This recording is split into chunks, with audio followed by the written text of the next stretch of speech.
Assalamualaikum warahmatullahi wabarakatuh. Innal hamdalillahi nahmaduhu wa nasta'inuhu wa nastaghfiruh wa na'udzu billahi min syururi anfusina wa min sayyiati a'malina.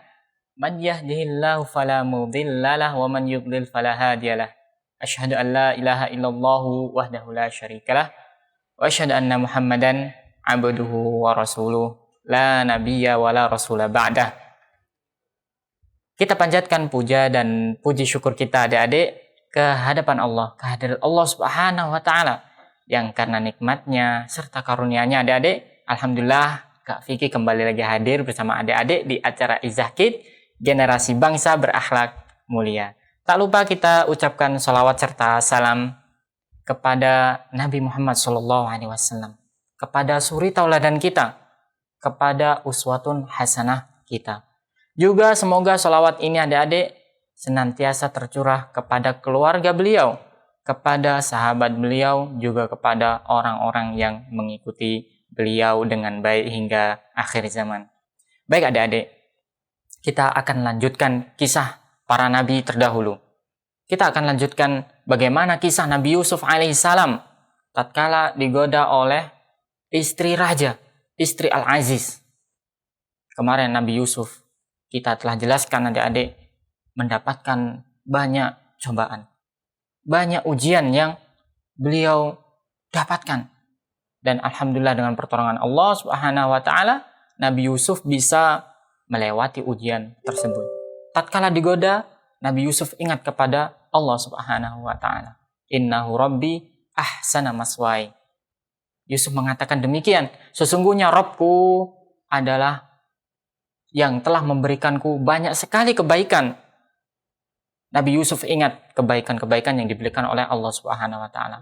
Innahu rabbi, di sini adik-adik ada dua tafsiran. Rabbi yang pertama maksudnya adalah Allah Subhanahu wa taala, dan yang kedua rabbi maksudnya adalah majikan Nabi Yusuf alaihissalam. Karena majikannya dia telah mendapatkan banyak sekali kenikmatan, banyak sekali perbuatan-perbuatan baik yang dirasakan oleh Nabi Yusuf. Nah, seperti itu adik-adik. Jadi, Nabi Yusuf ingat kepada Allah Subhanahu wa taala. Kemudian Nabi Yusuf ingin lari dari keadaan tersebut. Tatkala digoda oleh istri raja, Nabi Yusuf lari menuju ke pintu. Wastabaqal baba wa qaddat qamisah. Nabi Yusuf dan juga yang menggoda si istri raja ingin atau berlomba-lomba menuju pintu. Nabi Yusuf ingin keluar pintu untuk kabur dari tempat tersebut, kabur dari kemaksiatan tersebut, kabur dari godaan tersebut. Sedangkan istri raja malah ingin menutup pintu. Jadi dua-duanya sama-sama ingin berlomba adik-adik, berlomba-lomba. Akan tetapi berbeda adik-adik. Perlombaan yang dilakukan oleh Nabi Yusuf adalah berlomba menjauhi maksiat. Sedangkan yang dilakukan oleh istri raja, dia malah ingin supaya bisa melakukan maksiat. Akhirnya ketahuanlah tatkala di dekat pintu terpergoki. Keduanya ketahuan adik-adik. Nabi Yusuf dan istri raja ini ketahuan oleh suaminya, Al-Aziz. Dia mengetahui lagi ngapain. Maksudnya ketahuan kalian ini lagi ngapain, seperti itu adik-adik. Lalu dijelaskanlah si wanita menjelaskan kepada Al-Aziz, wahai Al-Aziz, gimana pendapatmu kalau ada orang yang ingin berbuat jahat kepadaku, ingin berbuat jahat kepada istri seorang raja? Subhanallah, drama lagi adik-adik. Kemarin atau sebelumnya istri raja lah yang menggoda Nabi Yusuf alaihissalam. Tapi sekarang sudah ketahuan sama suami dari raja, suami yang bernama Al-Aziz. Dia sekarang membalikkan fakta adik-adik. Berkilah. Supaya dia tidak jadi tersangka. Si istri raja ini, sang perempuan ini, yang menggoda ini tidak jadi tersangka. Dia membalikkan fakta. Gimana pendapatmu kalau ada orang yang berbuat jahat, ingin menjahati diriku, ingin menjahati seorang istri raja? Subhanallah. Lantas Nabi Yusuf pun membela diri adik-adik. Karena sang perempuan yang menggoda ini tidak mau mengakui. Nabi Yusuf membela diri, dia duluan yang menggodaku. Dia duluan yang menggodaku. Subhanallah. Subhanallah adik-adik. Kita tahu ya bahwa perbuatan maksiat bisa menjerumuskan seseorang ke dalam perbuatan kebohongan, kedustaan. Terbukti dengan perbuatan istri Al-Aziz. Tatkala dia sudah ketahuan, dia akhirnya berbohong supaya dia tidak jadi tersangka, supaya tidak jadi orang yang dituduh dialah yang menggoda. Seperti itu adik-adik. Akhirnya ya ada di antara keluarga dari sang perempuan, sang istri yang menggoda tadi, itu bersaksi adik-adik. Dia menjadi saksi keluarga perempuan. Kalau seandainya dari baju Nabi Yusuf itu yang koyak adalah bagian dari depan, maka kemungkinan besar yang menggoda adalah Yusuf alaihissalam, sedangkan sang perempuan tidak. Adapun kalau dari baju Nabi Yusuf alaihissalam yang koyak adalah dari belakang adik-adik, maka kemungkinan yang menggoda adalah perempuan dan Nabi Yusuf adalah orang yang benar. Maka dilihatlah Al-Aziz. Sang suami melihat baju dari Nabi Yusuf.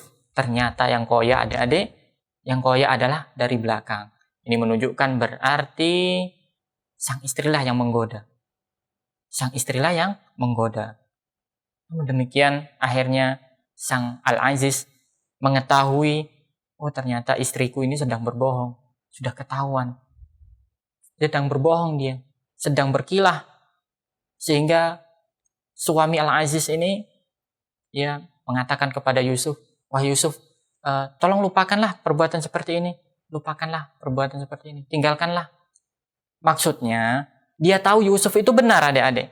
Dan istrinya yang salah. Cuman Al-Aziz tidak mau menyalahkan istrinya. Tidak mau menyalahkan istrinya. Padahal sudah terlihat korinah dari baju Nabi Yusuf. Yang koyak dari baju Nabi Yusuf alaihissalam adalah dari belakang. Sehingga Nabi Yusuf pun ya adik-adik benar di mata Al-Aziz. Namun demikian akhirnya Nabi Yusuf alaihissalam ya dimasukkan ke dalam penjara nantinya. Nantinya seperti itu adik-adik. Yang jelas Nabi Yusuf mendapatkan banyak sekali cobaan adik-adik. Mulai dari awal dia dibuang oleh saudara-saudaranya. Tatkala di Mesir dia digoda oleh sang permaisuri, sang istri raja. Dan di akhir dia malah masuk ke dalam penjara. Semoga Allah Subhanahu wa taala adik-adik menjaga adik-adik semua, menjaga kita semua dari perbuatan-perbuatan yang tidak diridhoi oleh Allah Subhanahu wa taala. Semoga kisah yang sedikit ini bermanfaat buat adik-adik. Wassallallahu ala nabiyina Muhammad wa ala alihi wa sahbihi wasallam. Oke adik-adik, di segmen kali ini kita akan lanjutkan langsung ke segmen berikutnya, yaitu pengumuman adik-adik. Karena sebentar lagi akan tiba kita di bulan yang mulia. Di bulan yang memiliki keutamaan yang sangat besar adik-adik, yaitu bulan Ramadan. Nah, di bulan Ramadan, insya Allah adik-adik, acara Izahkit tetap berjalan, namun di jadwalnya akan ditambah adik-adik, yaitu mulai dari hari Jumat sampai Sabtu. Hari Jumat sampai Sabtu adik-adik, insya Allah di jam yang sama. Jadi adik-adik tidak perlu khawatir, insya Allah Izahkit akan hadir kembali. Oke adik-adik, untuk segmen kali ini kita tidak bisa berinteraktif dengan Ustadz kita, Ustadz Abdul Qadir Hafidhahullah Ta'ala, karena ada udzur yang mendesak, sehingga kita cukupkan dengan sampai di sini adik-adik. Kemudian kita juga akan memberikan informasi buat adik-adik yang ketinggalan informasi tentang baca surat apa nih.